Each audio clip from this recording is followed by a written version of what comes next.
Hare Krishna. Welcome again to ISKCON Teachers Training Course. Today is our second session. So let's have a short recap of the things that we discussed yesterday. Who remembers what? Hare Krishna. Welcome again to ISKCON. Who remembers what from yesterday?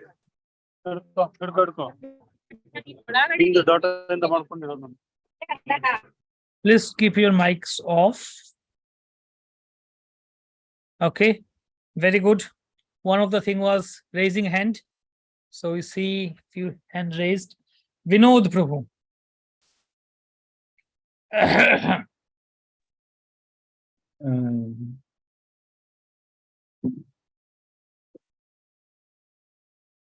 Number one is the icebreaker, Prabhu. Ice breaking, okay. Yeah, I think I give chance to others. Okay, very good. We go to Kripala Gaurachandra Prabhu. Hare Krishna Prabhuji. So we have done ice breaking, we have done the self-introduction, and also you have explained about what is the meaning of Chatushpati, and what is why we came to this seminar, what is our objective, what is our current level. So these are the things we have discussed. Very Hare good. Krishna. Hare Krishna. Thanks a lot, Prabhu. We'll hear from Vinay Bhushan Prabhu and Mataji. Hare Krishna Prabhuji, pranams. We also learned importance of education in ISKCON and why I want to join this course and what is the objective as mentioned earlier by devotees. Hare Krishna. And the norms in the classroom, that also we discussed yesterday. Correct. So we discussed about the norms in the classroom. Your expectations you shared with us. Very good. Thanks a lot for sharing that. Thanks a lot to other devotees, also those who raised hand. We'll hear from you on later occasions. So, yes, yesterday we discussed, you shared your expectations, then we shared classroom norms and all. We also shared briefly that this course will teach us, or this course will try to make us groomed with their understanding that how students are also important and should be also valued as human beings. So now today we'll discuss what is a teacher. What should be the characteristics, qualities of a teacher, the mood of a teacher, all together.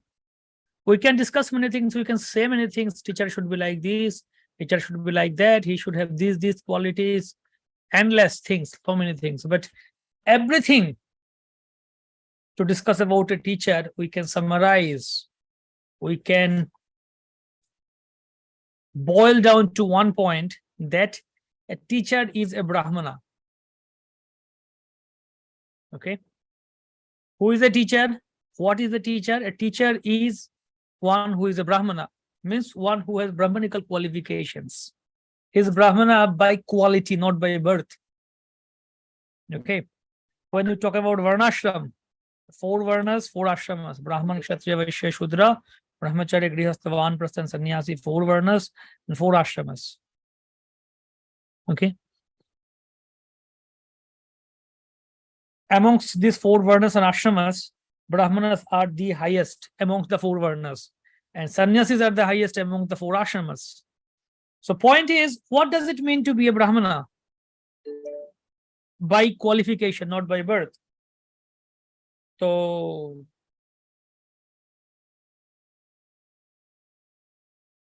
there are many things.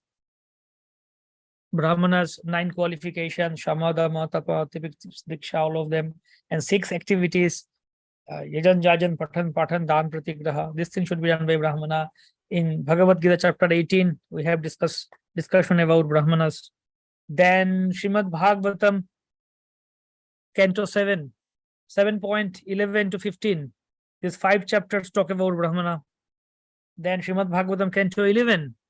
There are a few chapters, couple of chapters in Uddhav Gita, where Krishna describes the 4 varnas, what they should do and what they shouldn't do.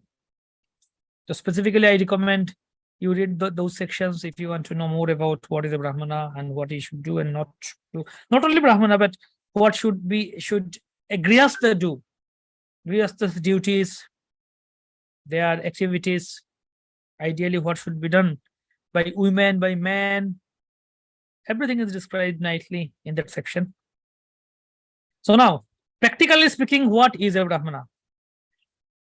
As I am from Mayapur Dham, and I can, like, Mayapur is spiritual world, ISKCON's headquarters, Mayapur Chandradoy Mandir. Already we have 6,000 devotees living here. 6,000 devotees. That too. I heard it last year. Now within 1 year, more devotees might have increased. Let's say 6,000. 6,000 devotees stay within this radius of few kilometers. Nice, wonderful association. All the devotees together. Festivals, programs. So many devotees. Dhuti, kurta, tilak, sari. Nice to see in programs and all. But because we have so many devotees here, living within the small boundary, small area, we have lots of issues also. And lots of things also. It's obvious thing. Not all are pure devotees, not all are liberated. We are struggling sadhaka, struggling with our anarthas. So therefore, because all the devotees stay within a small place, so we get to see everything, all kinds of things. So if I give some examples from Mayapur or from my experience,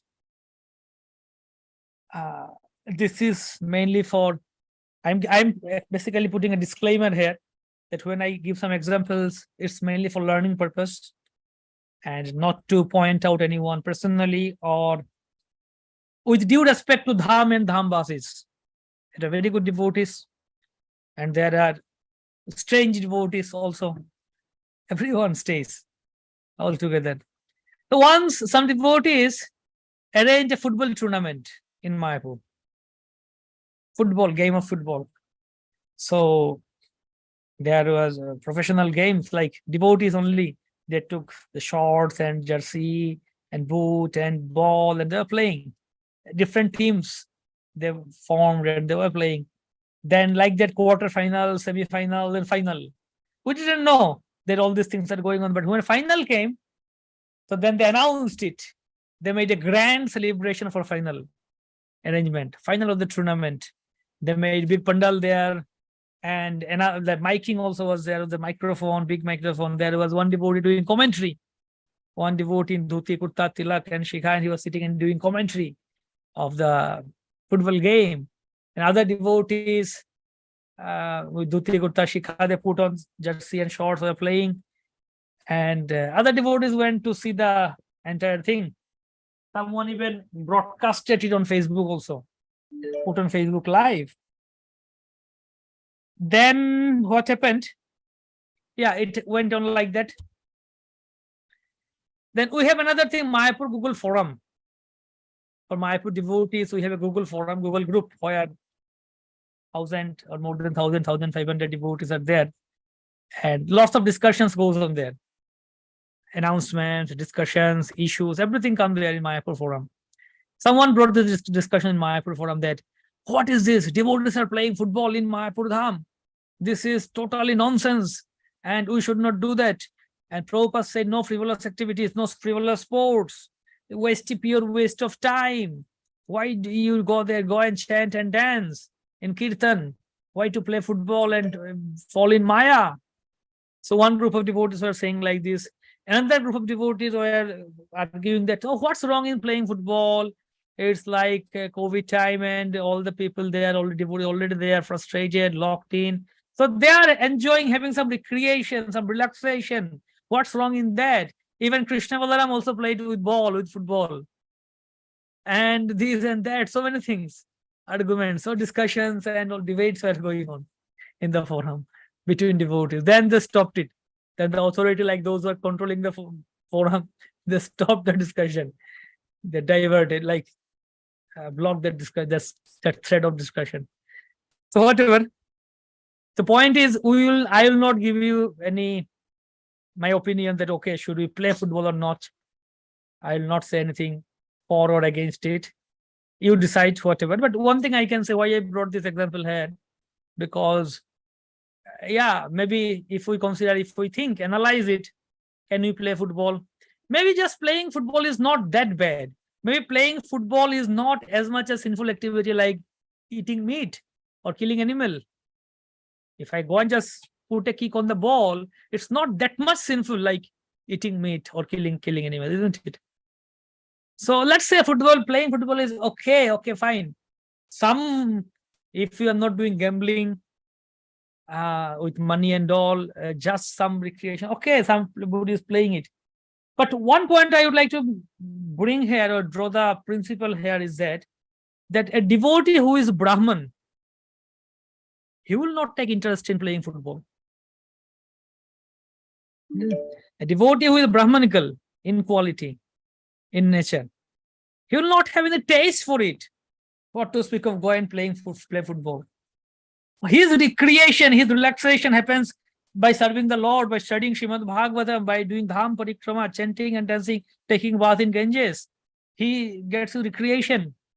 He is relaxed. He doesn't need to go and play football in order to have recreation, peace of mind, or something. He is automatically peaceful. He is blissful in studying Shastra, serving the Lord, worshipping the deity. So that's what is Brahman. Why we brought this example is that to give a practical example that Brahman is not just a thread, Brahmanical thread. I got Brahman Diksha initiation, but I'm a son of a Brahmana. No, is qualification, is nature, his taste, his liking. Like Krishna says in Bhagavad Gita, food in the mood of goodness, food in the mood of ignorance, food in the mood of passion. Sattvic, Rajasic, Tamasic. Similarly, so a Brahman will love food in the mood of goodness. So, food in the mood of goodness. Similarly, we have yajna, fire sacrifice in the mood of goodness, patient ignorance. Charity in the mood of sattva, rajatama. Then tapasya, austerity in the mood of goodness, patient ignorance, all this. Nowadays, we can extend it further. We can say chanting the holy name or doing kirtan in the mood of goodness, patient ignorance. Or dancing in kirtan in the mood of goodness, patient ignorance. You see temple hall, sometimes some kind of dancing is out of the world. Looks like they have a mission of life, that is to break this temple, break this floor. Or the way they sing kirtan also, the tune and kirtan, the mood is different sometimes, time to time. So that also you can bring mood in the mood of goodness, patience. So a Brahmana will love that in the mood of goodness. He will not have taste for any other things. On the other hand, those who are Kshatriyas, Vaishyas, and Shudras by nature, they can play football for recreation. It's okay for them. It's not a big deal. It's not a big crime. At least it's not a big crime like telling lies or stealing or harming others. It's okay, and they're doing. But a Brahmanical devotee will not take taste in that. So, traditionally, in Varnashrama, there used to be Gurukul for education. And those who are Brahmanas, Brahmana kids, Kshatriya kids, and some Vaishya kids, they used to go to Gurukul. The Shudras would not go to Gurukul. Gurukul was not for Shudras. The Shudra kids, they used to have informal education at home from their parents, from their adults and neighbors from the village. They used to have informal education, like vocational training, what to do, how to live their livelihood, earn money, how to make some practical, like all the skills they used to learn, Shudra skills from their father, uncles, and like that in the community. They would not go to school and Gurukul. Again, we are discussing Brahman, Kshatriya, Vaishya, Shudra by qualification, not by birth. Okay. So, when they would go to Gurukula, the Brahmana, Kshatriya, and Vaishyas, like we have common studies now, till class 9, class 10, we have common studies. Then we have physics, chemistry, biology, these subjects, or science, arts, commerce, and then further you go, doctor, engineer. Further you go, further up you go, you have more specific topics. So similarly in Gurukulas also, they used to have common studies, and then after that, the Brahmanical, those who are Brahmanas by nature or qualities, they would do their deeper study of Dharma Shastras, Bhakti Shastras. Those who are Kshatriyas by nature, they used to take special training on archery, fighting, Dhanurveda, all these things. Those who are Vaishyas, they would take more training on Artha Shastra and all. So, dividation. So after they graduate from Gurukul, the Vaishyas, they would go back to their home and do their business, Krishi, Goraksha, Vanija. Those who are Kshatriyas, they used to go back to their parents, and they used to be the kings, rulers, like that. They used to fight, protect. And those who are Brahmanas, after they graduate, they would continue with Gurukula, connected to Gurukula, teaching. They would take up teaching. Or they would go to their place and start their own Gurukul, own Tola or Chatushpati. Like that, they would take the service of teaching, worshipping the Lord, yajan, pathan, pathan, dan, pratigraha. Worshipping the Lord, doing fire sacrifices, doing their bhajan, and teaching. So that's what they would take. So that's what ideally in Vedic culture, those who are Brahmanas by nature, they would be the teachers, not all. So that's the point. Teaching is a Brahmanical quality. Teaching is a Brahmanical profession, Brahmanical service, Brahmanical occupation, a duty, we can say, activity. On the other hand, ruling, controlling, maintaining, protecting, these are Kshatriya activity, Kshatriya nature.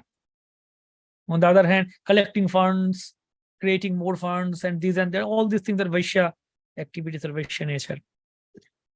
So if we understand this Varnashrama concept of Brahman, Kshatriya, Vaishya, then it's clear that what is a teacher, who is a teacher, who can be teacher. It's clear, crystal clear. Read more Shastra, Bhagavatam, 7th canto, chapter 11 to 15, or the 11th canto, and all these sections in Bhagavatam where they talk about Brahmana. So now coming to our Krishna conscious movement, ISKCON. In Kali Yuga, in 2023, where everything is topsy-turvy, everything is hodgepodge here. So someone might be born in Brahmana family, but took Shudra education and doing something else in life. Or someone might be having Brahmanical quality, but then had Brahmanical quality, but then due to a bad association, they lost the quality, and different things are happening in Kali Yuga. So what to do in ISKCON? We have the understanding that we don't need Varnashram, or okay, we are devotee, we can do anything. But point is, again, do you need Varnashram or not? That's another different chapter, different debate, different discussion. But the point is, according to Bhaktivinoda Thakur, Varnashram is for Vaishnavas in conditioned state. Varnashram dharma is for practicing Vaishnavas, sadhakas in conditioned state. Till the point we are conditioned with material desires of enjoyment, till the time we require Varnashram. If we are freed from desire for enjoyment, we are freed from material nature, then we don't require Varnashram. We are not bound by Varnashram. Otherwise, we require Varnashram. Till the moment we have material desires for sense gratification. So that's the point. We require Varnashram, and within Varnashram, these considerations are there. Prabhupada wanted Daivi Varnashram within our movement, our mission. So if we discuss that teaching is Brahmanical, then we understand that, yes, what should a Brahmana be? It's not for all. Just like from a sannyasi, we expect the highest standard of etiquette, principle, sadhana, everything. Chaitanya Mahaprabhu said, Sannyasira alpa chedra sarva loke gaye, that the whole world magnifies a small drop of salt of a sannyasi. If a sannyasi commits a small mistake here and there, it's magnified by the society, because a sannyasi is given the highest respect. That's why he is expected to have the highest standard of sadachar, of the principles application. Similarly, just like in out of the 4 ashramas, sannyasi is given the highest respect. Similarly, out of the 4 varnas, brahmana is also given the highest respect. And brahmana is also expected to have the highest standard of application, sadachar, etiquette, everything, culture. So similarly, if a brahmana also commits a small mistake, it's magnified by the society, it's taken very seriously.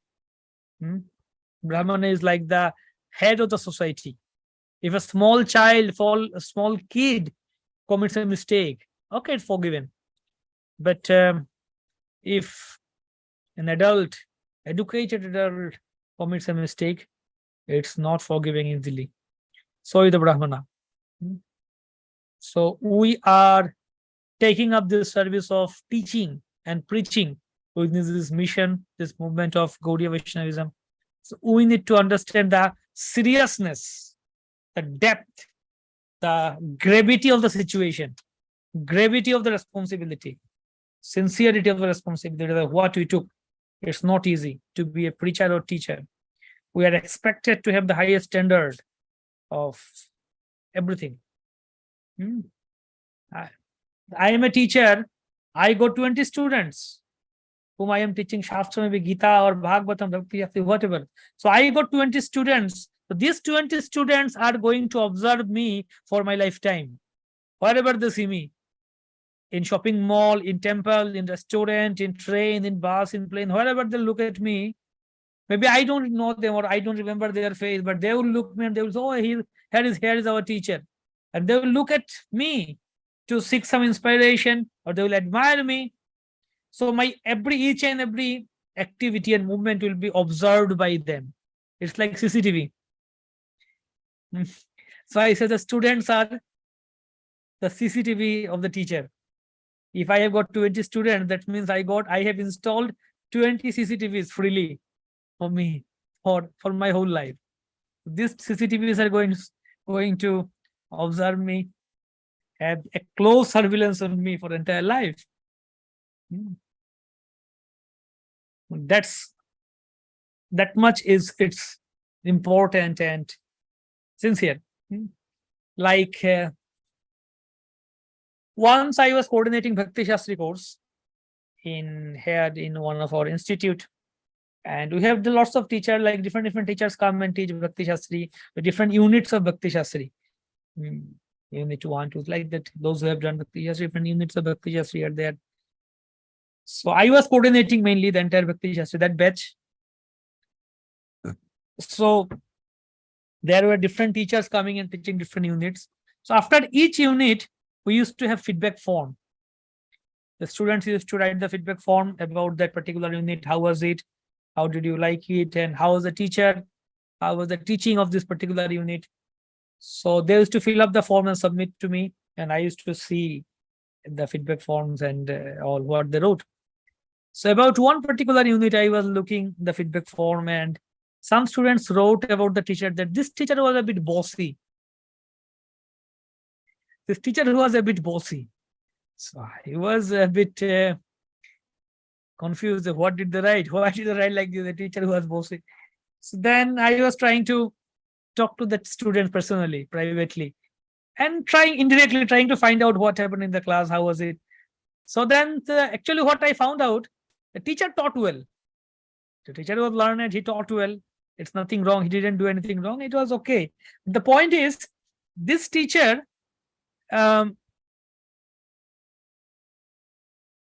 he was one of the, he's a temple devotee, full-time devotee from temple.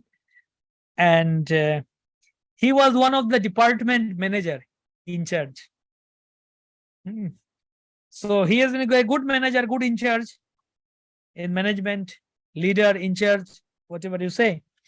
So like in Mayapur Dham, you have so many departments, and each departments are, even some departments are bigger than many temples also. So running a department in Mayapur is like running a temple in any other place. It's such a huge thing. So many devotees involved, so many things are involved, and lots of things. So it's a huge management here.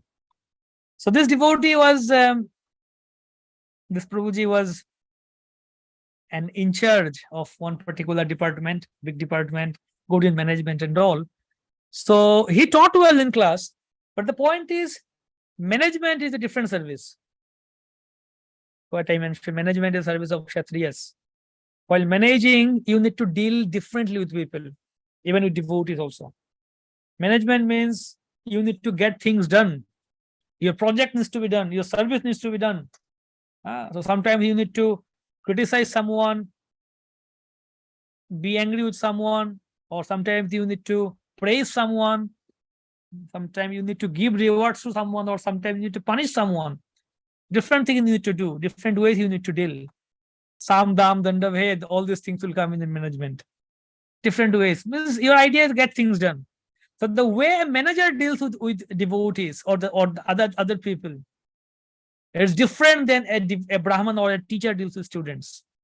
So this devotee, this Prabhu is a good manager, good leader, in charge, expert in that. But when he came to classroom to teach Bhakti Shastri,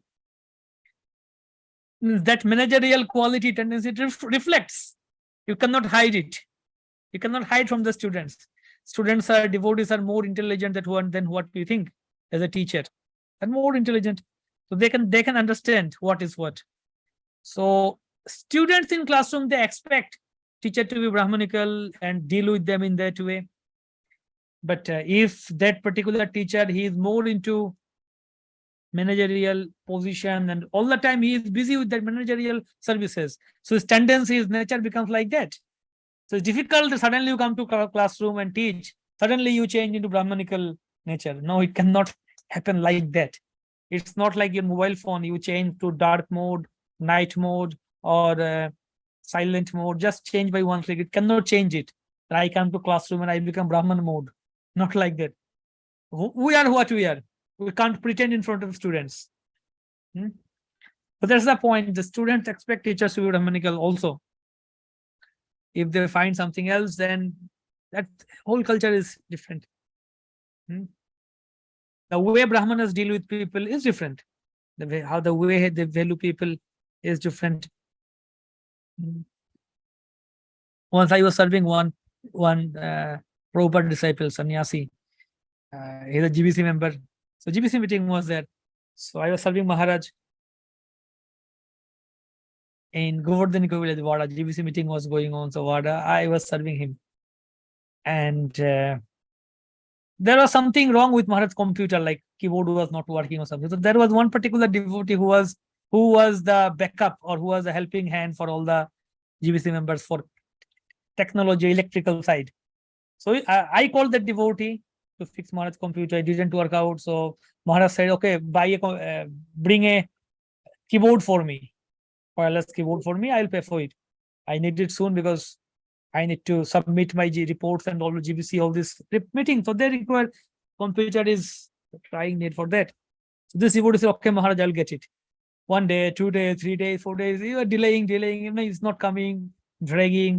Maharaj said, did it come? And I go and inquire from him. He said, no, Prabhu didn't come. Tell Maharaj one more day.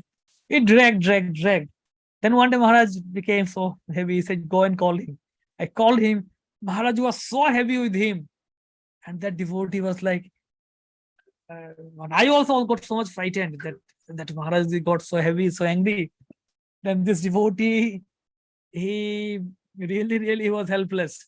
And Maharaj is so heavy, angry with that. And then he said that, Maharaj, by tomorrow morning, I'll somehow or other, definitely I'll get it.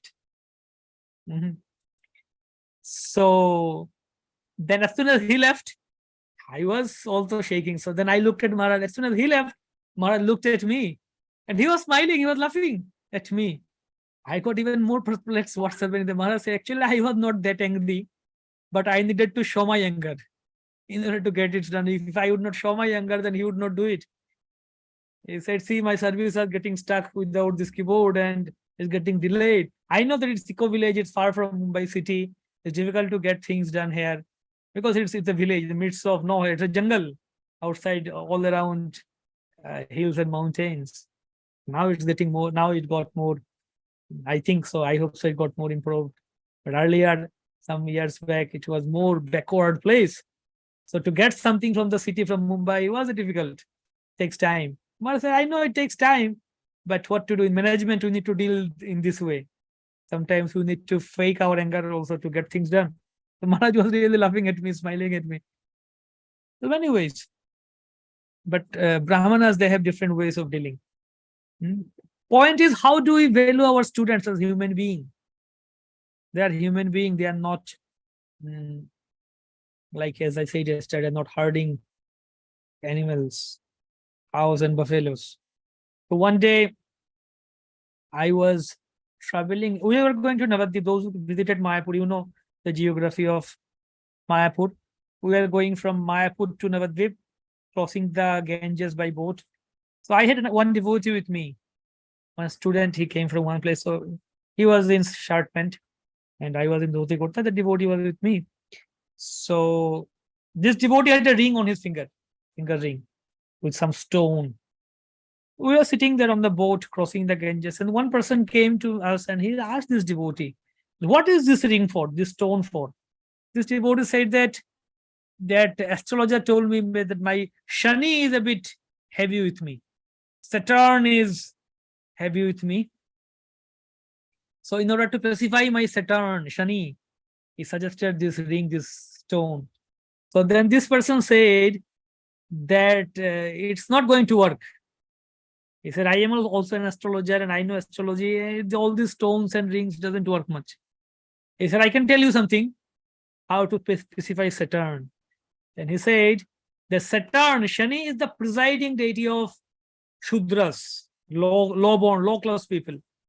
Shani is the presiding deity of, or he is the protector of Shudras.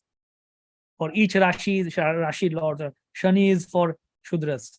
So if you want to specify your Shani, do one thing, help the poor, help the Shudras, those who are like workers, daily workers, laborers, electricians, rickshaw drivers, security guard, housemaid, like the Shudra activities they do. So help them, be nice with them. Even if you cannot help them, at least don't be harsh with them. If you are nice with them, your Shani will automatically be peaceful with you. But if you misbehave with them, be harsh with them, then no matter how many stones you wear, it's not going to work. Shani is going to be heavy with you.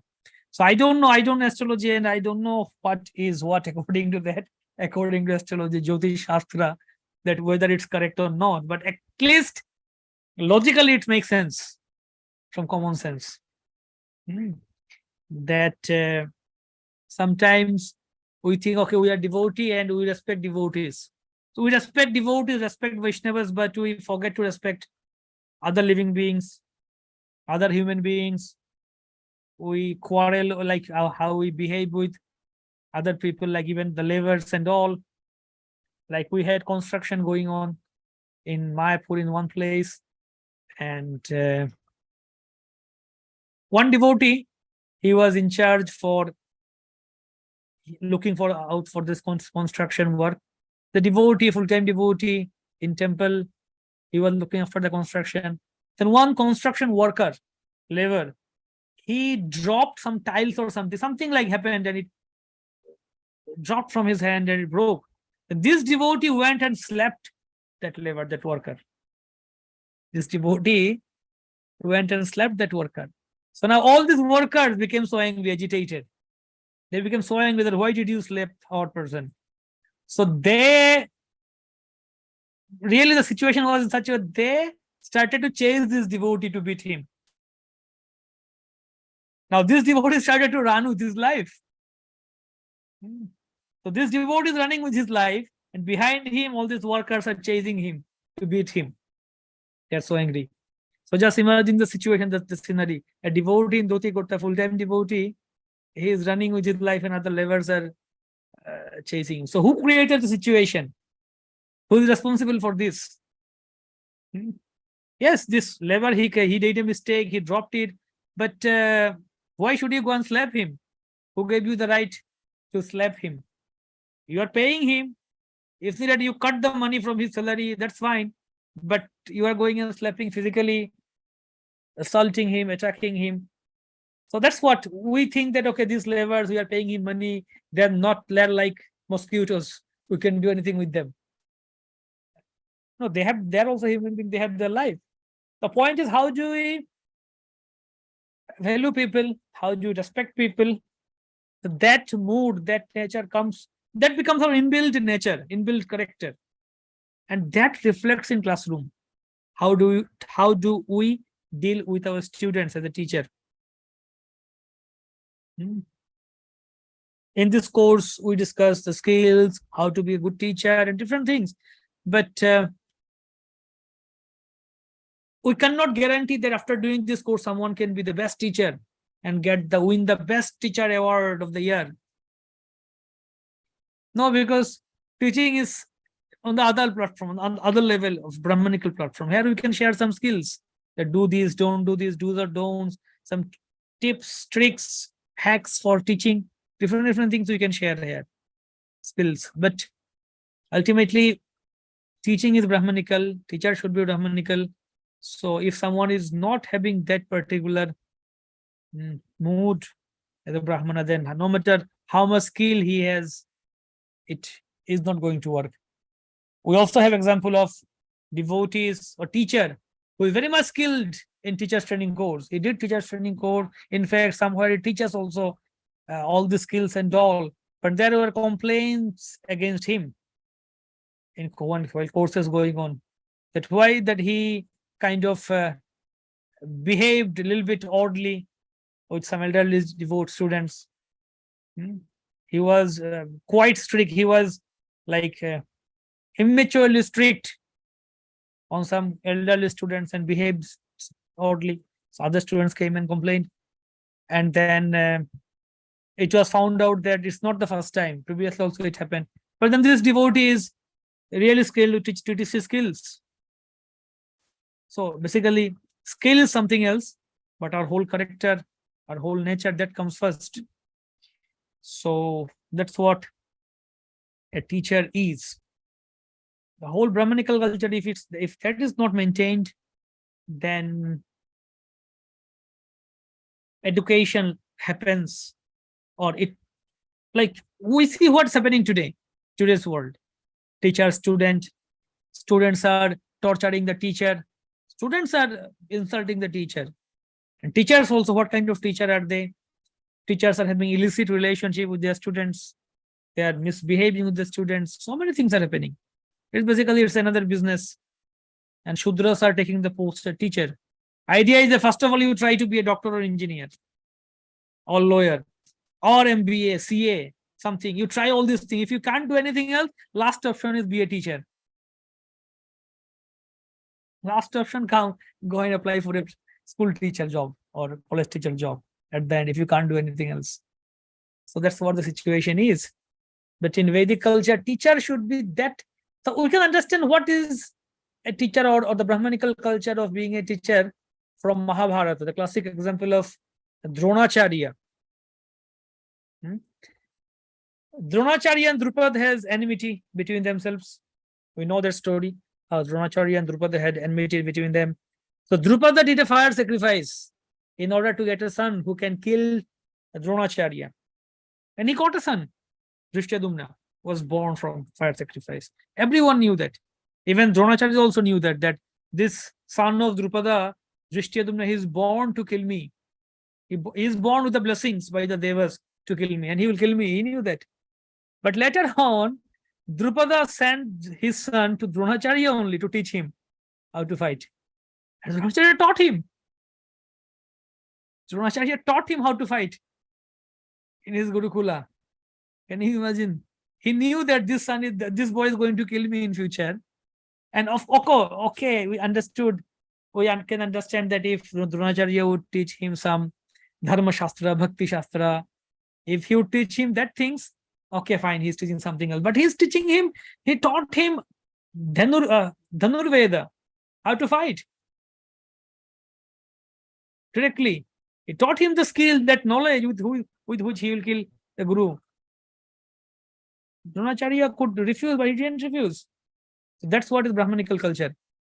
Brahmanas are meant for teaching. They teach Shastra. And that's not like keeping aside the commercial mentality. They're always peaceful, satisfied. So we gave some quotes for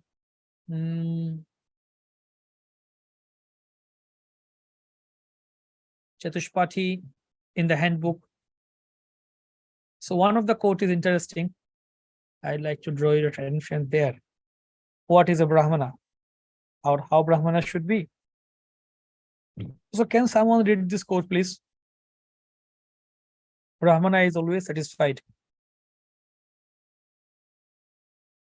Yes, Harivanshi Prabhu.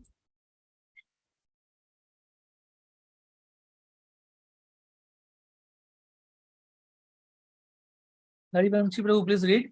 Unmute and read.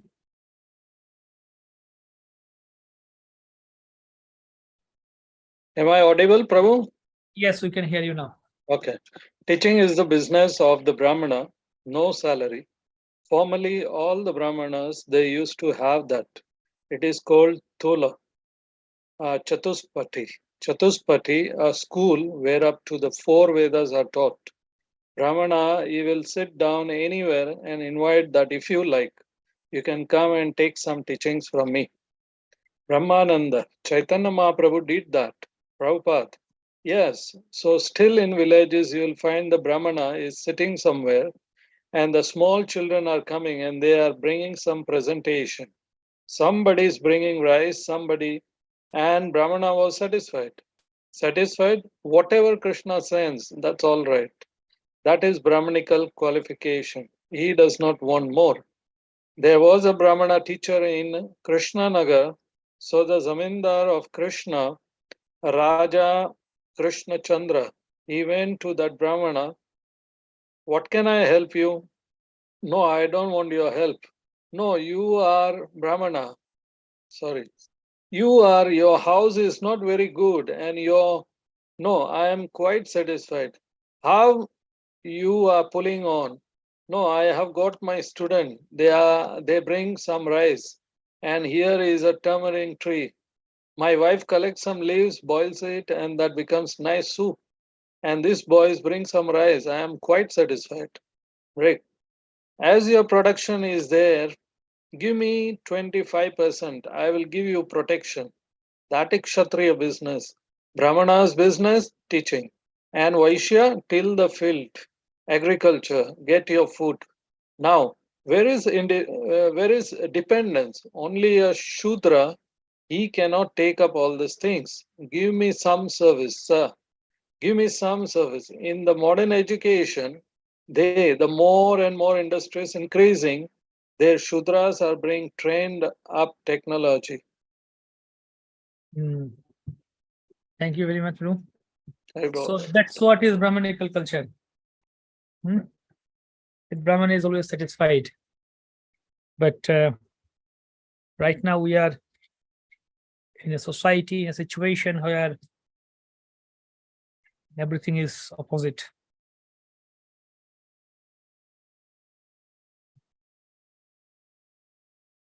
Okay. Prakriti Sundari Mataji, you want to say anything? Hare Krishna Prabhu, I like to ask question now. Yes. Yes, you can ask. Okay, so I was just going to ask one question, that how can we know our I mean, if we are Brahmana, Kshatriya, Vaishya, Shudra, actually people are thinking that by where they are born, they are defining their Varna, right? So, but how we can define our which Varna we are in? Like if we are thinking that I'm going to teach and taking the teaching training course, but what if we are not actually in that quality? So how can we define? Yeah, so that's why it has to be defined from the beginning. It has to be observed from the beginning. So in the community, when First of all, Varnashram is not established in our society. So everything is opposite. What can we do now? But when Varnashram is there, in the society where Varnashram is established, then the community is there. They observe the kid from childhood, from beginning, and they see what is the kid's interest. It automatically it's understood by the nature of that kid. So first of all, let's say there is a person and we want to understand which Varna he is. So first of all, let's give him benefit of doubt. Let's think he's a Brahmana. So give him Brahmanical service, Brahmanical activities. Deal with him as a Brahmana, give him Brahmanical activities, Brahmanical service, engage him there and see how he can handle. If he's a Brahmana, fine, he will be well settled, nicely situated in that. But if he is not a Brahmana, it will be difficult for him. A person who is a Kshatriya, Vaishya, Shudra, for him, Brahmanical activities is like a killer. You ask him to peacefully sit and do a Brahmanical service, whatever comes within that boundary, Yajan, Yajan, Patan, and all. And you ask him, you just hold a seat and you read Shastra, worship the Lord, and all these activities. You'll find it really, really difficult. So then you understand that he is not Brahmana. Okay, then what is he? Maybe he is a Kshatriya. Give him Kshatriya services, activities. Let's see how does he do that. If he is a Kshatriya, he will be suited there. If he is not Kshatriya, he will find that also difficult. Then maybe he is a Vaishya. Put him in Vaishya works. Same thing. If he is not fit with that, then okay, he is a Shudra. Understood.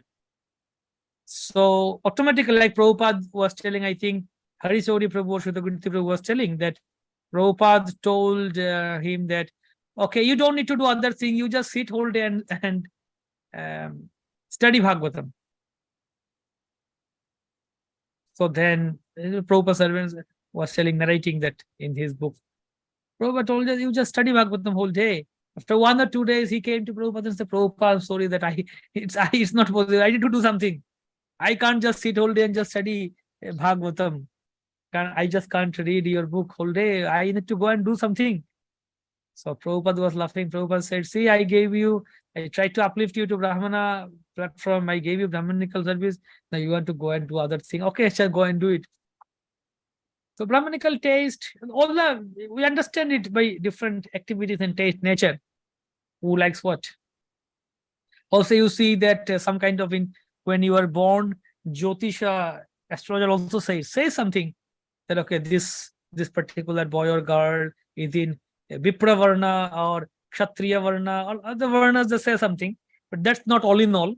That's something they indicate according to the star, constellation, nakshatra, and all these things. But that also something indicates something, okay, he's Brahmanical or Kshatriya, something, but not fully, it's not everything. During our birth, okay, I might be Shudra. I took birth as a Shudra. Okay, I have Shudra nature. Now, I got this Shudra Swabhava, Shudra nature, after many, many lifetimes. Like, I accumulated that kind of nature after many, many life after life after life. And gradually I came to this platform of Shudra now. So now I cannot just change it. Actually speaking, I cannot change it within one life. It's really difficult. It's not possible to change our Swabhava Varna. I am Shudra. I can't change it. I am Kshatriya, I can't change it. Actually speaking, I can't change it. But by pure devotional service, we can change it. That's another point. If someone takes off Tibra Bhakti, Tibrana Bhakti Yogena, intense, uninterrupted devotional service, then a Mrigari can become a pure devotee higher than Brahmanas. That's the example. Even a Mrigari who is a ruthless person, he can also be like a great Vaishnava, a great devotee. So that's the beauty of pure devotional service. If you take shelter of pure devotional service, then even someone from Shudra background can come to Brahmanical platform. And Prabhupada said that this is bhakti is for that. Prabhupada expects us to do that only. Come to bhakti and surrender and do uninterrupted and unflinching, full forced Tibra Bhakti. So can I ask one more question? Yes. So in that case, how can we self-evaluate that I can be a teacher? So I'm seeing that people are also whimsically saying that I want to preach, I want to give class, but if I want to self-evaluate myself, that okay, I'm fit for preaching, or I'm fit for a teacher. How can I do that? It is the easiest. Self-evaluation is easiest. It's difficult to evaluate somebody else, but it's easy to evaluate because you see yourself. I see myself. What is my taste? You read Bhagavatam, you read those sections, Brahman, Kshatriya, Vaishya, Shudra, and everything. You read Bhagavatam, different characteristics of devotees and different things, and you match yourself. It's like mirror. You put yourself in front of Bhagavatam, all these descriptions of Brahman, Kshatriya, and all the great devotees, and look at yourself and see that where do you fit in? What is your inclination? What is your propensity lies? So that will automatically define where you are, and you can understand easily. It's the easiest for self-evaluation. Okay, thank you, Guruji. Hare Krishna. Satyaraj Vasu Prabhu. Hare Krishna, Prabhuji. Can you hear me now? Yes, I can hear you. Okay. Prabhu, actually, it's also continuation of what Mataji asked. So the question here is that in current situation, in ISKCON, there are very few people who can do teaching, who can also do preaching, because very few devotees are there. So in that condition, a single person has to take care of some administration like management, and also he should also teach. So in such a condition, how it is possible to, because when there is a teaching activity, there is a possibility that Kshatriya quality will pop up. It is possible that we cannot totally subside it, and there is always a possibility of popping up of that character. It also is depending on the company, on the job, the karmic job. If there is a managerial job in karmic way and also administration in the ISKCON, so then when we have to teach, there will be some cases it will pop up. Yeah. So our situation, as I said, is best use of bed bargain. What we can do, we do. An ideal Varnashrama community, those who are Brahmanical by nature, they teach, and that's why actually that's what education is, and that's why during Mahaprabhu's time there was no big institution, the such and such big institute. It was Chatushpati. Chatushpati means individual schools by individual Brahmanas sitting in their houses under the trees or in their courtyard, veranda, and on the bank of Ganges. They're teaching. No affiliation, no signboard, no big, no registration, nothing. They just teach. So what is the positive point of that is that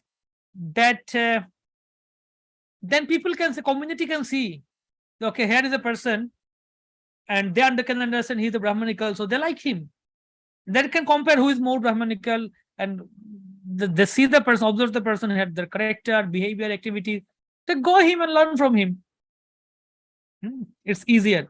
On the other hand, if there is a big institution which stamps who can be teacher, who cannot be teacher, he is a teacher or he is not a teacher, something like that. So then what happens? Like when I studied in my high school, after high school, I went to college, 11th and 12th standard. So in our city, there was a college. It was since the Britishers' time, and the most reputed college of our entire place, locality or district. So all the students, all the brilliant students, they want to study in that college. So somehow or other, I also got chance in that college. Only few students get chance in that. But then after getting chance in that college, what I saw that there's no study, no classes. You just go around, roam around. They're playing that table tennis or going to canteen or just no classes. In 2 years, 11th or 12th standard, hardly 10 days you went for classes, hardly 10 days. No classes at all, no education. You go and study in private tuition. I said, what's this? The most reputed college, everybody is hankering to get into this college, but no studies here. Why? That's the condition there. So this is going on just from the name, reputation. It got a good reputation of Britishers' time college, very ancient old college, and this and that. Okay, just going on name. Similarly, when you have institutionalized education, it becomes like that. Just depend on institution. Whatever they say is only option. You can't compare. You can't have other option. But when you have Chatushpatis, it's open. Everybody is teaching. So then people can compare or people can choose whom to study from. That's one thing. But what coming to your question, what you said that for our ISKCON we have few limited devotees, and those devotees have to preach, they have to manage. Okay, what can be done? It's like that only.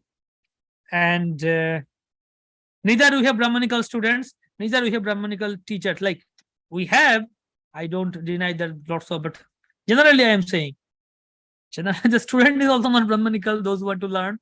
Teacher is also not Brahmanical, so it's okay, it goes. But if the student is Brahmanical, he will find it difficult to learn from a teacher who is not Brahmanical. If student is Kshatriya Vaishya, then he will find it fine. Okay, he will match with a teacher who is Kshatriya Vaishya. Okay, fine, go ahead. So now what we are promoting, education for all. So in that case, we will have all kind of teacher. We are discussing that teacher being Brahmana, but what if the student is not Brahmana? Student is Shudra. So what to do? So the Brahmanical teacher, he will suffer like anything to teach a student who is not Brahmana, who is not even Kshatriya Vaishya also. So we continue what we do and keeping in mind Prabhupada is there and Prabhupada take care. But the point is, it depends on oneself. Like if I am a devotee in a temple or in a small center, I have to manage, I have to do my service, I have to teach, everything I have to do. Then I need to understand myself that where do I stand or what do I want to be. So along with my managerial services, I need to also keep an eye on my Brahmanical activities and services. If I have to go and do management meeting and all, along with that, I should focus, I should study, I should worship the Lord, I should chant more. So along with my managerial services, I should have extra endeavor, extra effort, additional effort to develop my Brahmanical qualities more and more. So it depends on oneself. Thank you, Prabhu. Hare Krishna. Hare Krishna. Vinay Bhushana Prabhu. Hare Krishna, Prabhuji, pranams, Prabhuji. Mataji, Hare Krishna. Prabhuji, I have one query and partially I understood with the explanation you have given for the two questions. But as you stated, Prabhuji, Varnashrama Dharma is for Vaishnava in conditioned state.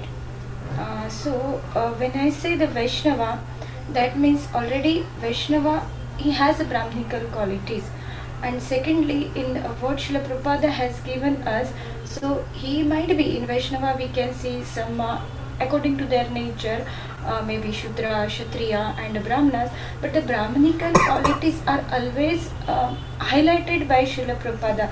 Like whoever the devotee in whichever condition he is, he has to study Srimad Bhagavatam, Bhagavad Gita, he has to wake up early in the morning. So all these Shama, Dama and Yajan, Pathan, that we are doing. So I'm not able to understand that how we are in our ISKCON movement are not Brahmanical qualities or Brahmanas are not qualities are not in a priority. That I'm not able to understand, Prabhuji. I hope you understood my question. Okay, what I understand your question is that in ISKCON we have this activities or devotional service, everything are Brahmanical. Or by default, a devotee, whatever he is doing is Brahmanical only. So how come it's different? Yes, what you said that, okay, everything we do is devotional service is Brahmanical. But again, amongst this also, Brahmanical devotee means he has a natural taste for doing that. Nature. Among devotee community also, you see some devotees are more into, okay, I can go and do then these, and someone say I can do that. Some devotees, no, I want to do more of puja or other things. So amongst them also, devotees have the different nature, different inclinations. Like when we were studying Bhagavatam in Bhaktivedanta Vidyapith for 2 years, so it was really a what called immersive experience of studying for 2 years, every day, 5 days a week. It's like universities, how the study, we had studied Bhagavatam like that, every day, 5 days a week, classes, then again self-study, making note, exams, everyday exams and all. So 5 days a week we used to have classes and exams, daily class, daily exam, memorizing verses and all. And 2 days a week we had services, different services. Some devotees were serving in garage means the vehicle department. Some are serving in the kitchen, some are serving in construction, some in Goshala, different services we used to do for 2 days. So for some devotees, these 5 days of studies, when they were studying Monday to Friday, they are more interested in that. Like, oh, these 5 days, okay, we sit with Bhagavatam study. But other days when they are sent, and that other days that they put into some other physical thing on this and that, so they relish more of the other 5 days of studies. For some devotees, they wait for the Saturday and Sunday. When Saturday and Sunday will come and we will be relieved from studies.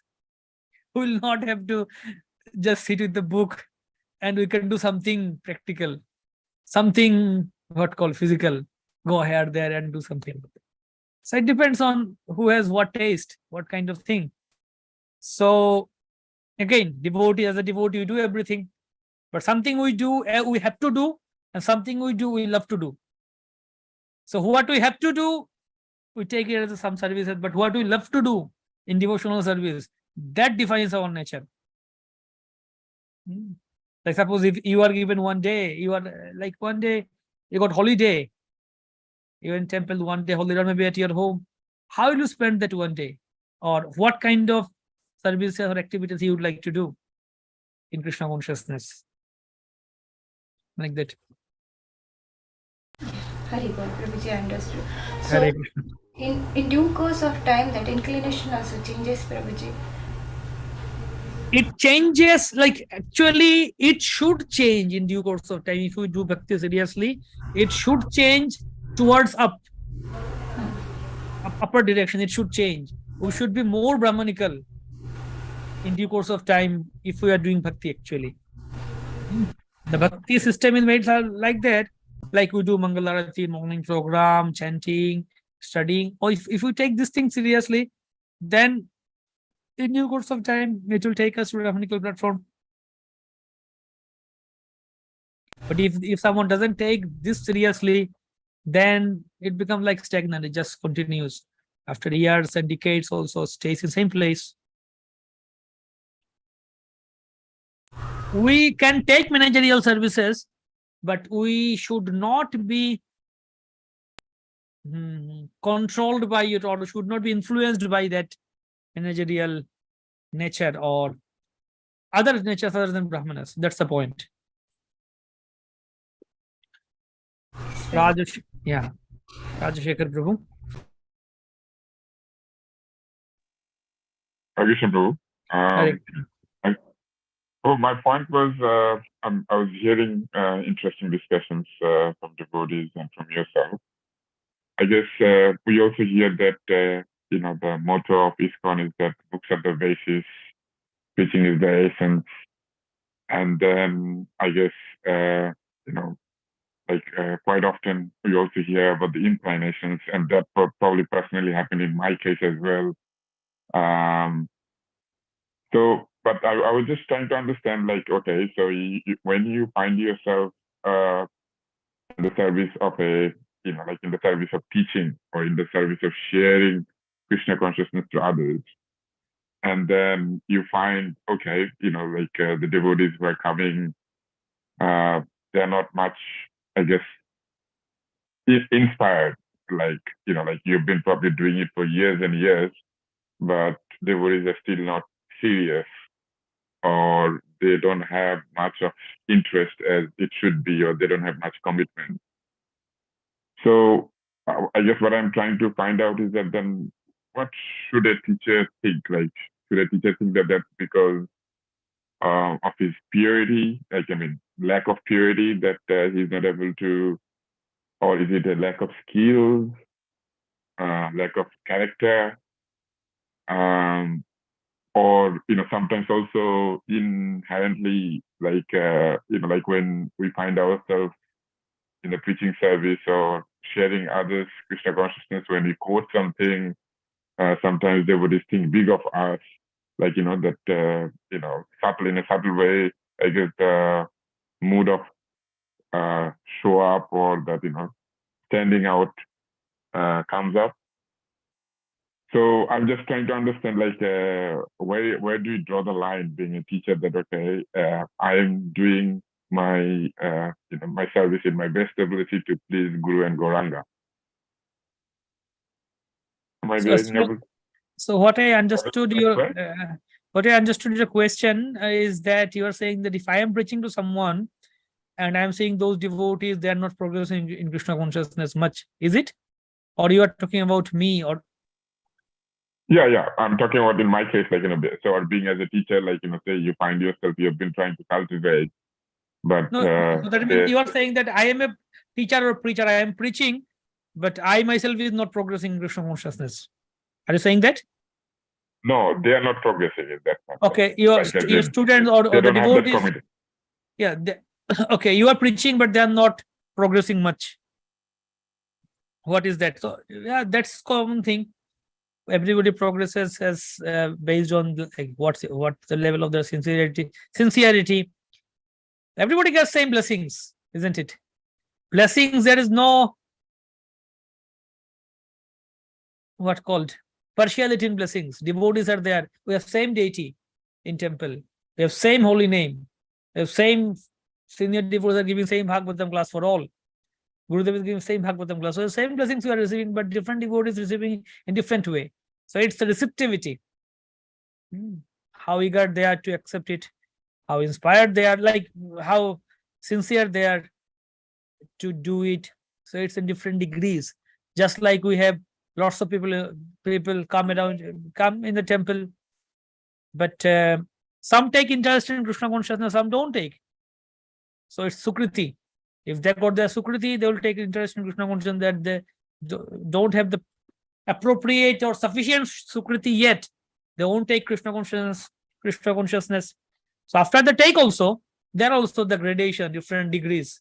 Someone is more Sukriti, more blessed, and more sincere, more Shraddha. So they progress rapidly, and someone progress slowly. It's same thing here also.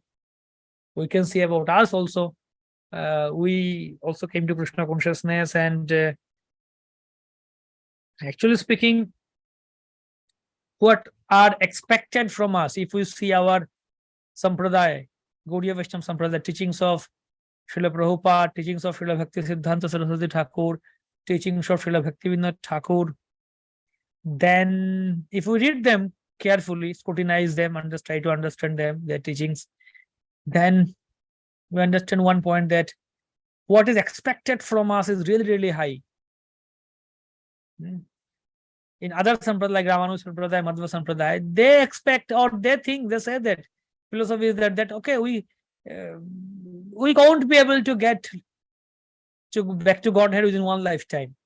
So do your duty, follow things. Maybe some say that okay, you'll take many lifetimes. Some say maybe okay, after one lifetime you gradually get this, something like that. But in our Sampradaya, Saraswati Thakur, Srila Bhaktivinoda Thakur, and Srila Prabhupada, how they preached, their idea is that why to wait for even for one lifetime? Within few days you should get love of Godhead. Within few days, come to Krishna consciousness, surrender yourself and chant the holy name, take shelter of Mahaprabhu, and within few days, Bhaktivinoda Thakur says that Alpo dine bhavodoy hoy. Within a few days you get bhava. That's what they are blessing. That's what they are awarding us. That's what they gave us in our Sampradaya. What treasure we have got there. Within a few days, we should be able to, and we can be able to come to that platform of Bhava Bhakti, Prema Bhakti. Just surrender and come. just fully surrendered. But the thing is that we are us, what we are doing. We are progressing slowly, but whatever. Yeah. So point So is, is that yeah. is that unto the teacher then, like, to, I guess, self-assess or it might self-introspect? it might be we can't it's case to case, person to person, it might differ. We can't say anything clearly here whose fault is that, or where is the lacking. Sometimes it might be teacher also, like Prabhupada said in Nectar of Instruction, Upadeshamrita chapter mantra 5. In that purport, Prabhupada wrote that if the guru is Kanishta Adhikari, the disciple can also Kanishta Adhikari. If the guru is Kanishta, the disciple can't go beyond that. So if we have the preacher, or if we have the teacher like Shiksha Guru, he is Kanishta Adhikari, the disciple can be also to that level only. So that's one thing, how the teacher is. Another thing is how the student is. Another thing is how the surrounding is. Different, all kinds of things. Together makes difference. Hare Krishna, Prabhu. Hari Vamsi, Prabhu. Yes, Prabhu. Can I say something on this point, Prabhu? Yes, definitely. Please go ahead.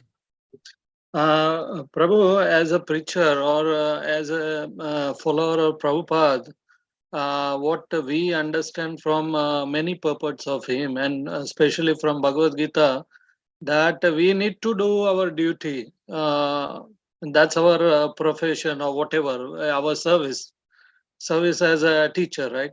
So we do our service as a teacher, we preach, because preaching is the essence, as Prabhuji said.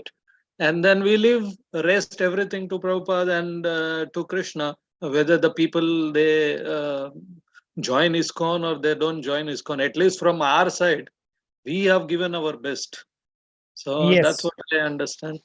Yes, I am sharing one quote with you in WhatsApp group. Read that. Can someone read it loudly? In WhatsApp group, I shared it.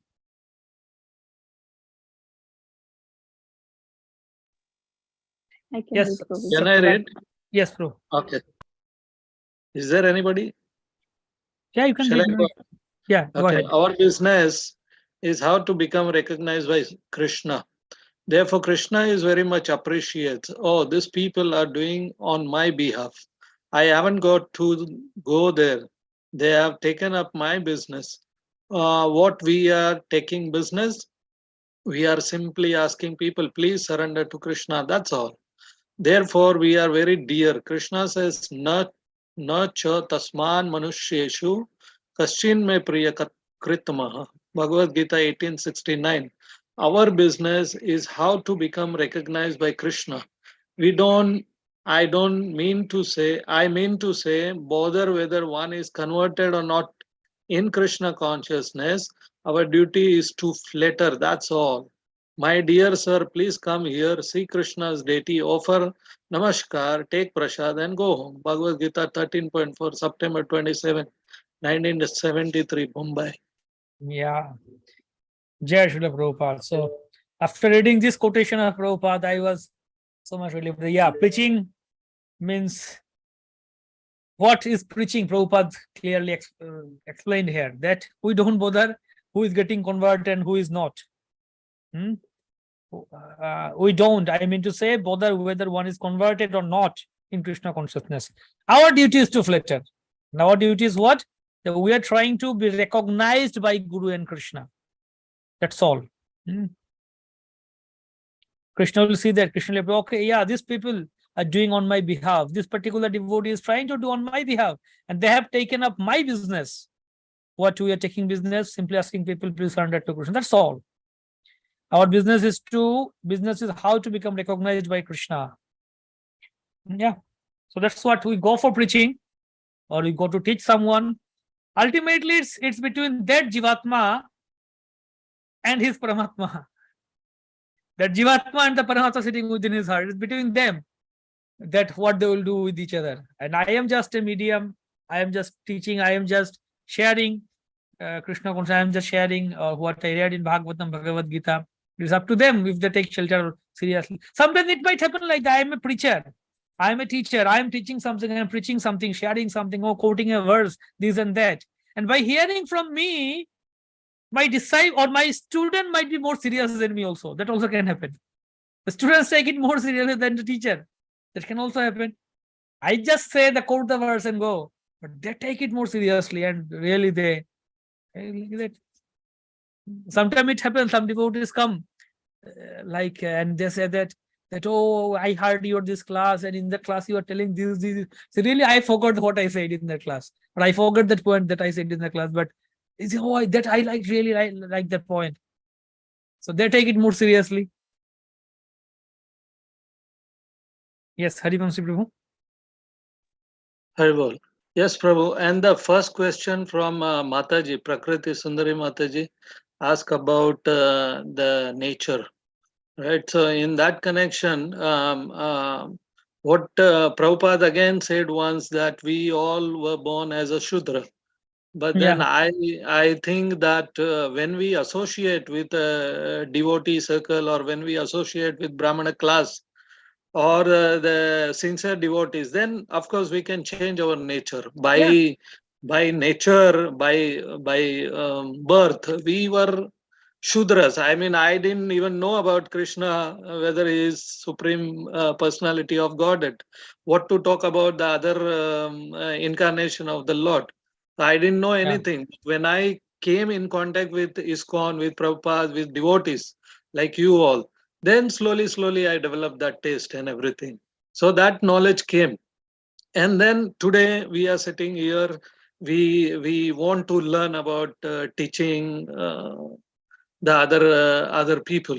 So slowly we can develop those qualities of Brahmana. When I see myself, Prabhu, I see that I like teaching, I like studying, which is Brahmana quality, but at the same time I like to serve also. So I am Shudra also. So I am totally confused when I first time I read in Bhagavad Gita the qualities of Shudras and Brahmanas and Kshatriyas and all. But then slowly, I believe that we don't worry about Shudra and all that. But as Prabhupada said, that we as a devotee, we are above, that this is not some kind of pride, but then we are above all this class of people. We just want to serve Prabhupada and his mission. That's all. Thank you, Prabhu. Hare Krishna. Thanks a lot, Prabhu, for sharing your thoughts. Very good. That ultimately what is bestowed to us in our parampara, our philosophy, we have the opportunity to easily go beyond even Brahmanas. If we take the process seriously, what to speak of nature? That's what we shared. That Bhaktivinoda Thakur says that within a few days, within a few days, devotee comes to that platform of Bhava Bhakti. That means within a few days, just by surrendering to Krishna, coming to Krishna consciousness, one can easily come to Brahmanical platform or beyond that.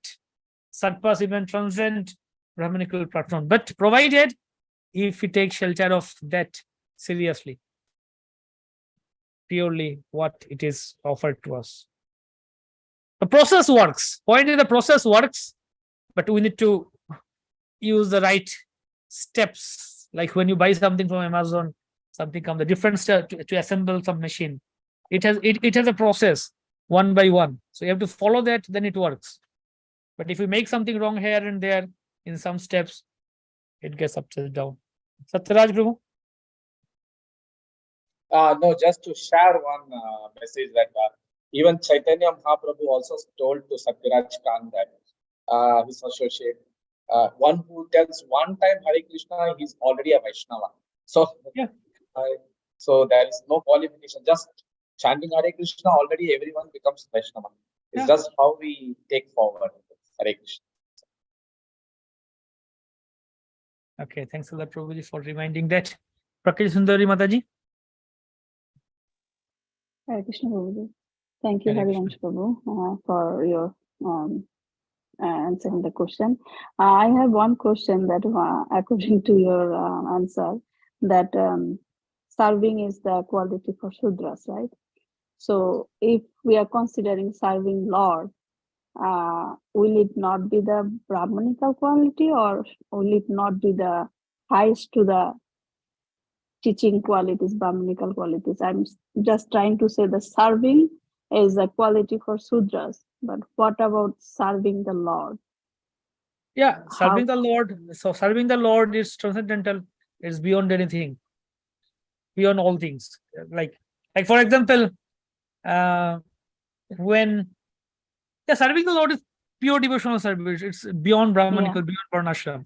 But again, when we talk about bhakti, Kapil Dev discusses in Kapil Shikshamrita.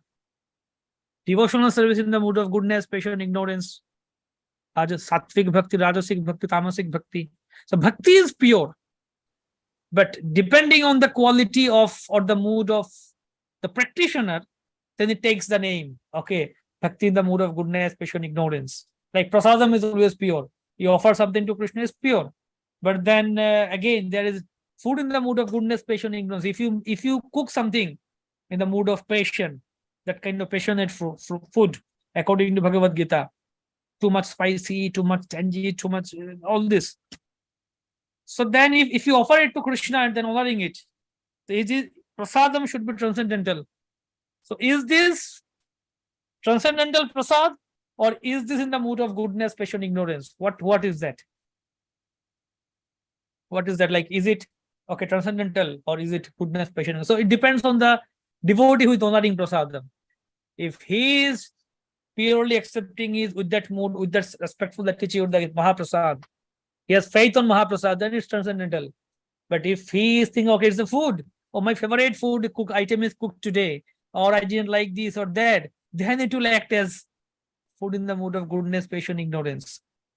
So it depending on, like Ramanujacharya was given poison in Charanamrita. So he took poison and he swallowed it. Digested poison also.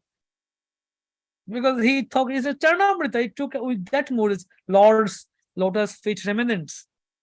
So if we have that mood, so similarly, if we are serving with pure heart, pure intention, then the service is transcendental. But if we are serving with some other ulterior motives, then that becomes goodness, passion, ignorance. For example, if someone is maintaining the temple, if he is doing that pure mood, that okay, I am serving the Lord, I am maintaining this temple, I'm maintaining this, doing the management in order to please the Lord and my spiritual master, then this will not affect him.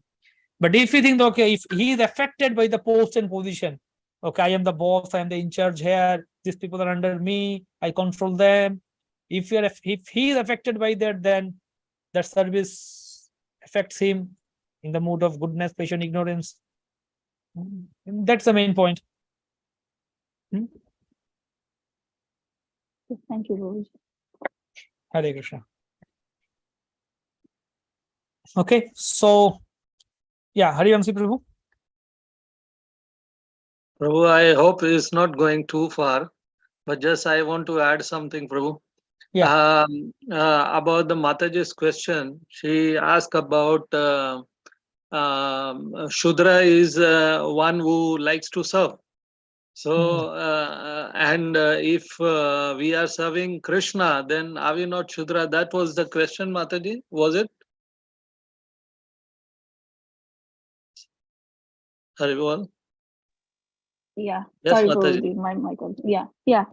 That was the question. So what I want to add, Prabhuji rightly said, he gave example also, but what I want to add here is that if you are serving in olden days, now we all are Shudras, as Prabhupada said, but in olden days, Shudras used to serve Brahmanas, Kshatriya and Vaishya.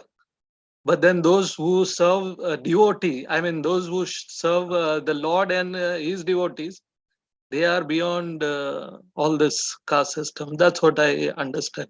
Correct me if I am wrong, Prabhu. Yeah.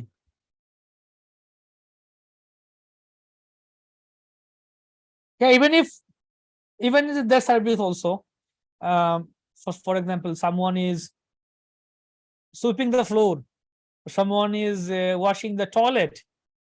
If he is doing with that service, okay, yeah, it's okay. This is the toilet which Vaishnavas use, so let me keep it clean. Devotees of Lord come and use this toilet, bathroom. So let me keep it clean. And devotees will be happy by seeing it and clean. I should serve devotees. With that mode, okay, fine, it's serving. But if you think that, okay, I will show people, today is my rotation, rostering, today is my turn to clean the toilet. I'll keep it such a clean that everybody should praise me. It is such a great cleaner. So then that will go into different mood. It will affect. So it's again, that's why Prabhupada rightly, he named our entire movement, the International Society for Krishna Consciousness. The main thing is consciousness. Prabhupada rightly added the word consciousness. The consciousness is the main thing. Externally, whatever you do, consciousness is the main thing. But again, that doesn't mean that I just said I have good consciousness, but I do something nonsense. External activity also does matter, but ultimately consciousness is the main thing. Okay, so we just take 2 minutes break just to change our mood from this discussion and go to next topic. Just 2 minutes. You can stand up or relax, stretch your body, and just 2 minutes. Within just 2 minutes, we meet again.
Hare Krishna.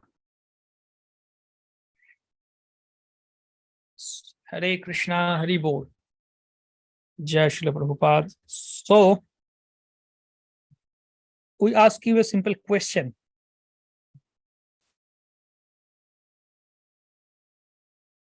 What do we learn in ISKCON?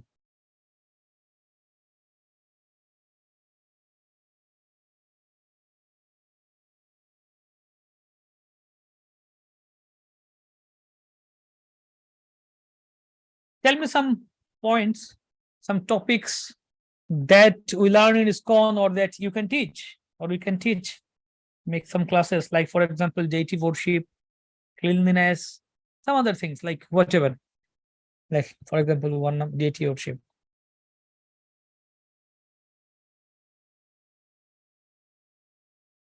Yes, Satyaraj Prabhu. Prabhu, prasadam means offering food to Bhagavan and then taking as prasadam. Okay, offering food comes within deity worship. If you want to Oh, say okay. cooking, if you want to say cooking, Cooking, okay. Yeah. Prasadam. Okay, yes.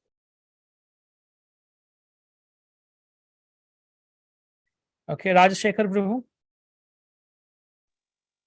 I was going to say the science of devotional service. Okay, science of devotional service. So in one sense, in one word, we can say it's philosophy. The philosophy of devotional service. Yeah, so we can put one category. Yeah, so many things can come under that. Ananda Pradha Mataji. 4 regulative principles. Following 4 regulative principles. Okay.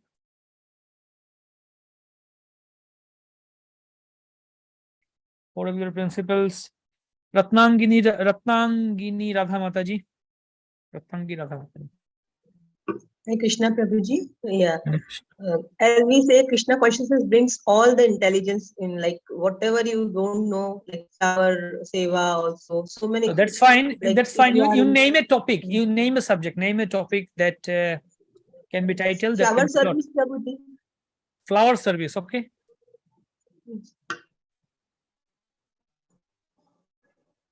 Okay. Prakriti Sundari Mataji. How to understand Bhagavad Gita, the instruction of Lord Krishna. How to understand Gita. Okay, so that can put that we can put under philosophy. Understanding Gita, understand the philosophy of Gita instruction. Brajajana Madhava Prabhu.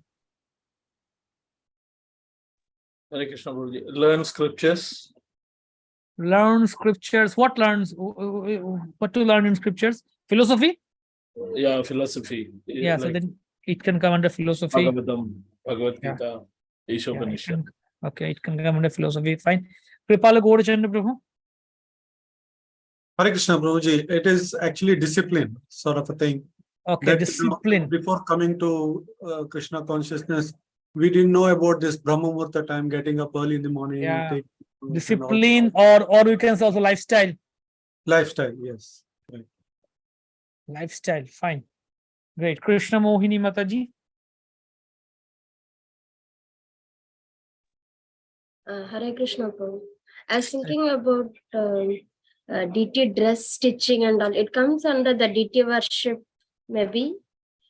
But Okay, we like can. the dress stitching. Yeah.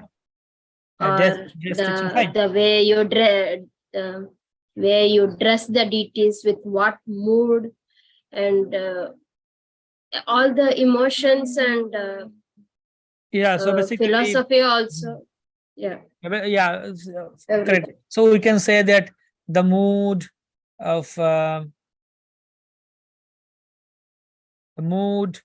the active, like the process, different things, all kind of things we can add here.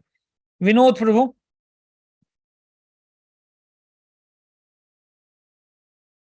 Satsang Prabhuji. Devotees Association. Association. No, I was saying that what we teach. Satsang is what we do, and in satsang we learn, but what you teach. You can say the importance of satsang, that you can say. Should you say importance of that? Yeah. Importance of satsang. Great. Vinay Bhushana Prabhu. Mataji. Hare Krishna Prabhuji, art of Vaishnavism, the behavior. Vaishnava etiquette, behavior.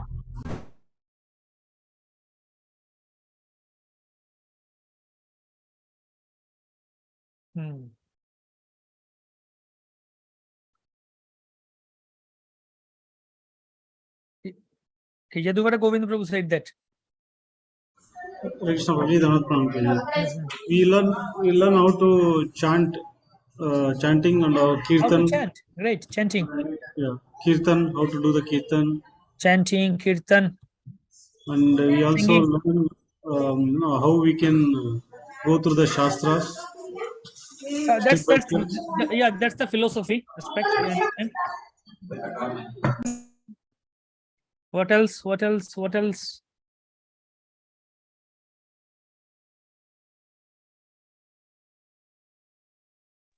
Krishna Mohini Mataji. How,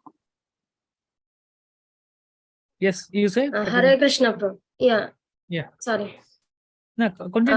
Yes, bro. Like, Prabhu, like, even comes under kirtan, like playing the instruments, Playing instruments, kartal, fine. mridanga, and all. Very good. Because learning instruments also, like, Yeah.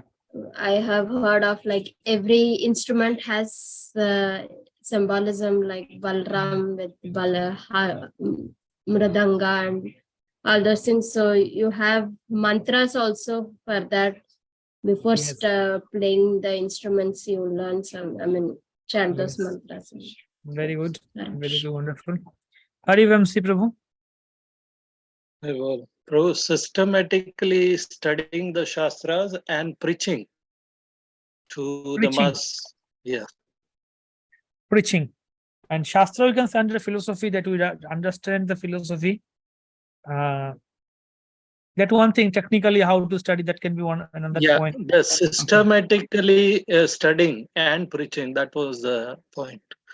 How to study Shastra. Okay. Great. Satyaraj Vasu Prabhu. Managing, Prabhu, managing festivals, all these things.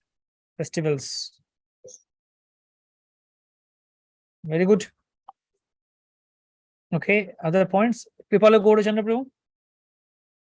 Those who finished or those who Yes, please. have already said, you can raise your hands. Yeah, Prabhu. One more thing I wanted to mention is that, we came to know, when we came to Krishna consciousness, we came to know who is the Supreme Personality of Godhead. Because we were worshipping so many demigods. So now we know. Yeah, so, okay, understood. So this can also put under philosophy, the knowledge of who is the Supreme Lord. We understand the philosophy of the Supreme Lord. Okay, fine. So we have got we have got 15 topics. Wonderful. So now we can go on and on and on. We can make 100 topics list also here. No issue. Plenty of things to teach and learn in Krishna consciousness. So, but if we want to make a common general categories, organization, what all categories can we make? How can we classify these into different categories? How do we group them, all these topics, in different groups? Can you suggest some groups or categories that you can Management. classify? Okay, management, one thing. Very good. What else?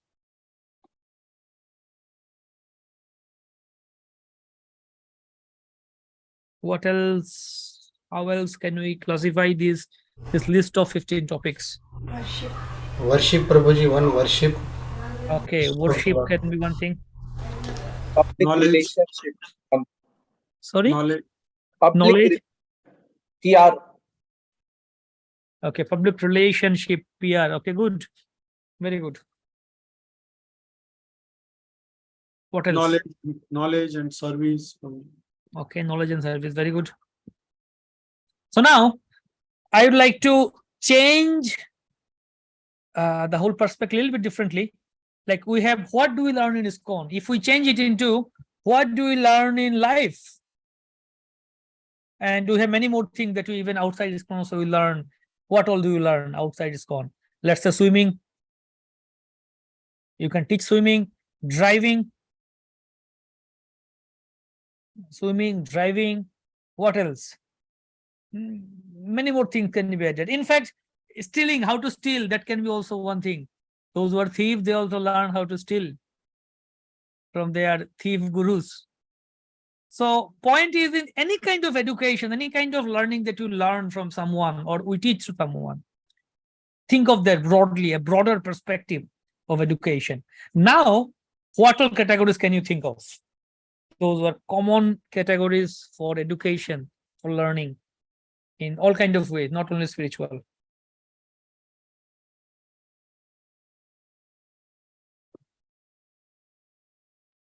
Prabhu, can you repeat the question again, please? The question is, till now we had 15 points and you are saying worship and managing service, knowledge, different things. So these are mainly from devotional perspectives, because our question was that what do we learn in ISKCON based on that. So now I changed it.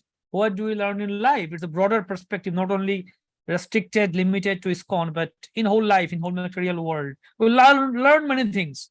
So if we have that kind of so many topics in discussion, how do you categorize them?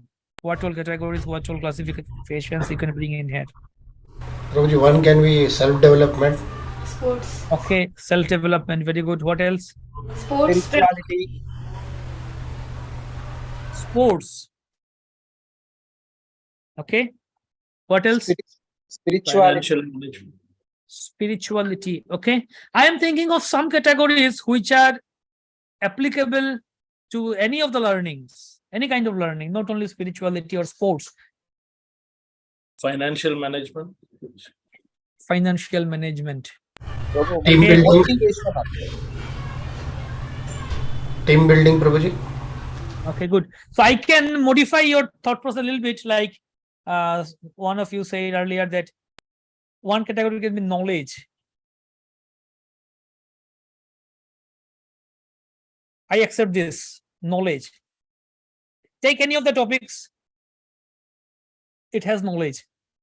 So whenever you learn something or teach something, for example, I want to do deity worship. What do we teach in deity worship? We teach some knowledge. What do we learn in deity worship? We learn some knowledge. What else do we learn in deity worship class? Or cooking prasadam, cooking class. We learn some knowledge, gain some knowledge. We get introduced to it, what is what. Like this is burner, this is this masala spice, this is this sabzi. We will get familiar with different things. You go for driving class, you get familiarized with it. Okay, this is steering wheel, this is escalator, this is gears, first gear, second gear, third gear, all these things. You get familiarized. You learn, get some knowledge about the car. So knowledge is one aspect. Very good. What else we get as a common feature of education? Vinod Prabhu. Is it continuous learning, Prabhu? Continuous learning. Continuous learning is a process that we have to do. That's the thing we have to do. But in learning, you are a teacher, you are teaching something to your student. What are you teaching? You are teaching them knowledge. You are giving them knowledge. What else you are giving them? Or what else you are helping them to gain from the class? Ratnangi Mataji.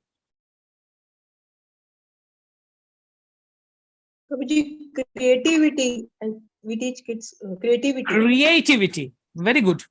But creativity, is there something that you teach creativity? Can you teach creativity to someone?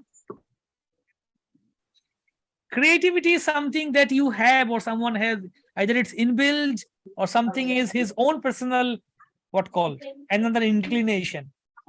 But what are you teaching as a teacher, or what is he learning as a student? Krishna Mohini Mataji. Hare Krishna. One of the important thing, I don't know, but one thing is about behavior. Like Behavior.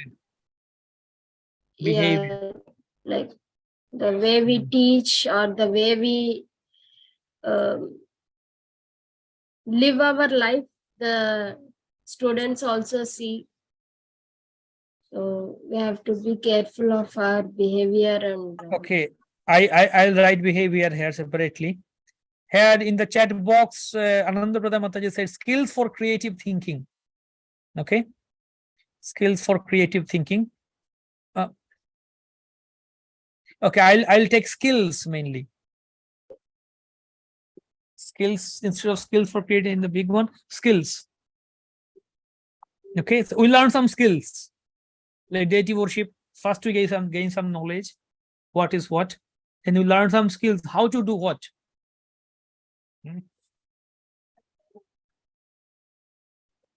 Just a second.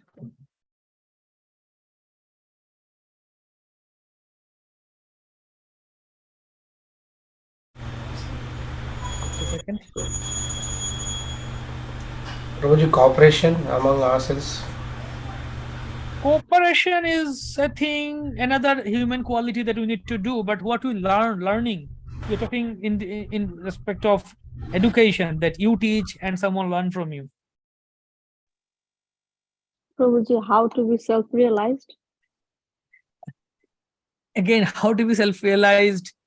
It's not everyone comes to you to learn self-realized. I'm talking about any kind of thing. You are a teacher. You can teach anything. There was standard procedure. Standard procedure. Okay. So We can see, also we can Yeah. also teach how to do our responsibility in Krishna conscious way. Again, I'm saying that no, don't just think broadly out of Krishna conscious boundary also in life. Oh, can I Anything. say something? Yes. Prabhu, we can learn how to communicate and manage people. Very good. How to communicate and manage people. But can we put this under skills?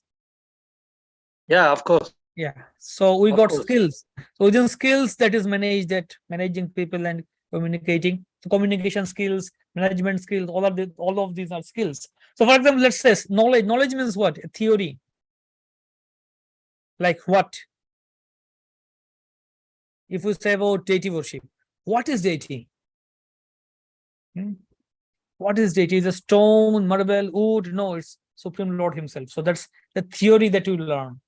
Then skills, how to worship the Lord, how to worship the deity. The process, learning the process, the ability to do something, or application of what you learned. So that's how to do it, how to apply. Skills. Then someone said behavior. Okay. Then comes natural question. Why? Why to do it?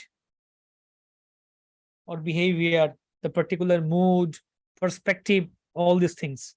So these things we can put into another category called value.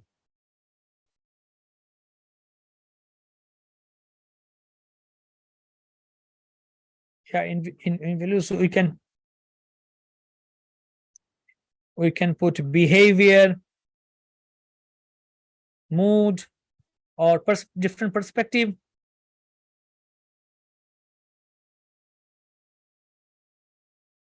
Okay. So you see your TTC one handbook. We bring you here, where page number, page number 9. It says that experts tell us that there are 3 categories within which fits everything we learn. Knowledge, what, skills, how, and values, why. Theory, the application, the importance. Yeah, the importance. So deity worship, or let's say cooking prasadam, anything. Importance of satsanga. So importance of satsanga itself is the value of that. Chanting. That's the chanting the holy name. What is the holy name? First of all, get introduced to the holy name. The philosophy of the holy name, the theory of the holy name, tattva of the holy name, that's knowledge. Then how to chant, skills. And importance of chanting, importance of having proper attitude, proper mood for chanting, values. So anything we learn or anything we teach can fall under these 3 categories of knowledge, skills, and values. We can learn what something is, how to apply it, and why it is important. These 3 strands of learning will run through any learning process. Now you think, can you find out something else out of these 3? Out of knowledge, skills, values, can you find out something else that falls out of these 3 categories? A new category? You can think. Now, we got these 3 categories: knowledge, skills, values. So now based on that, we need to choose. As a teacher, I'm a teacher, I have my students, and my main ambition, aim is that to help my students gain some new knowledge, some new informations, learn some new skills, and acquire some new values, understand some new perspectives, attitude. So how do I help my students gaining these three? So I have different process, knowledge transmission of just lecturing or interactive learning, where we interact with the students, or experiential learning, different things. So we go in more details about this thing, discuss more of them in upcoming classes, knowledge transmission or interactive learning or experiential learning, more about that. So this is the key concept, that knowledge, skills, values. How do we impart? Teaching means this, helping students gain some new knowledge, learn some new skills, and acquire some new values. Okay. So for next week, I request you please go through these pages, page number 16 onwards. See, actually from 16, not 16, 17 onwards. It's the PDF. See the 17, 17, 18, 19, 20, 17, 18, 19, 20, and 21. Okay, 17 to 21. Please read these pages in advance and we'll discuss in the class. So now, based on today's things, any comment?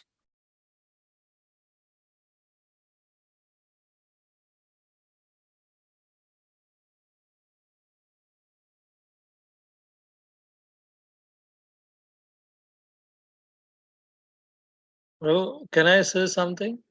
Yes, definitely, bro. The question answers, we can take it at the end so that we don't disrupt the flow of the course. Is that okay? We And take when the questions, we take relevant questions whenever it's it's dealt with. We'll understand how, when to take. That's another point, that as a teacher or in teachers training course, what we learn that in teaching, when to take question answer, specifically in interactive teaching. So we'll deal with that soon. So now we are at the end now. Prabhuji, can I speak something? Yes. Krishna? Yes, Prabhuji, these 2-3 days we attended classes and these are quite interesting and like very interesting the way you are taking our classes. So just I want to mention this. Thank you so much. Thanks a lot, Mataji, for your kind words. See you in the next weekend. Before that, let's read something from our founder Acharya and conclude on a positive note by remembering Srila Prabhupada. Oh, sorry.